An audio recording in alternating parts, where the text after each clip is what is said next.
Hey, this is Lauren with TMF Apparel, and today I'm going to talk to you about an error I got on my Epson 3880 that kind of drove me crazy. So I was printing the other day, ran into an issue with an ink line, a leak, basically leaked down on my print head, caused me some grief, and I replaced the head, replaced the cables, fired it up, got this error 1601. So me being me, Googled it, look it up. Error 1601 is paper width sensor, replace. So where is that? So I look into my Epson service manual, come to find out it's on the back of my carriage assembly. Carriage assembly is this guy right here. This is what holds your print head. So looking online, I couldn't really find this little sensor.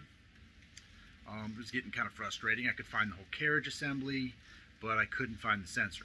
So I disassembled the whole machine and bought another machine that I took apart and removed the entire carriage assembly out of, stuck it back into my DTG printer, fire it up. Guess what? Error 1601.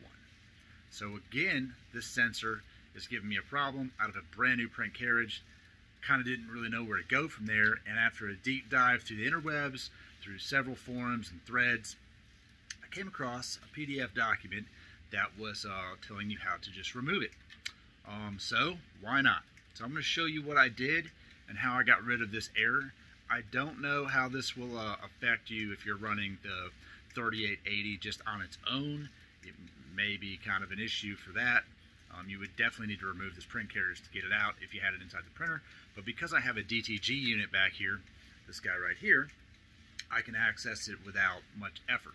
So I'm going to give you a quick rundown of where it's at, what it does, and how to get rid of it. Alright, like I said, it is inside of the carriage assembly, which is right here. The PW, or the paper width sensor, is located on the bottom.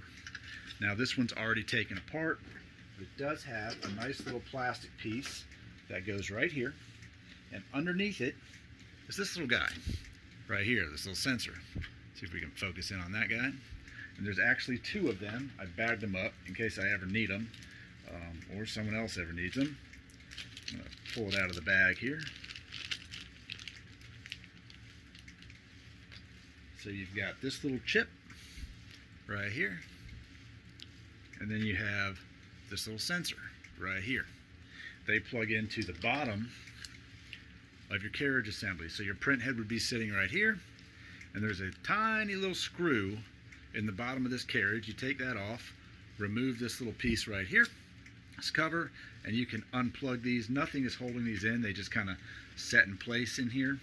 Kind of sits like this. Boom. And this thing is what's sensing, I guess, your paper width. So that was the error I was getting. So I removed both of those. I covered up these two little ribbon cables right here, put the cover back on, fired up the printer. Guess what? No more error message. So if you're struggling with a P1601, don't know how to solve it, that's a quick fix. It didn't require me to use any other software. I am using White Rip to control my printer for all of my DTG prints or DTF prints, but it did not give me any other errors in the Epson status monitor. The printer seems to fire up, operate as normal. So I hope you found this video useful, because I know a couple days ago I sure as hell would have found it useful. I actually did buy another printer. I'm about to post a video of the disassembly of that and all of the goodies that I took out of it and what those goodies would cost you if you had to buy them individually. So keep an eye out for that video. Hopefully I'll have that up later today as well.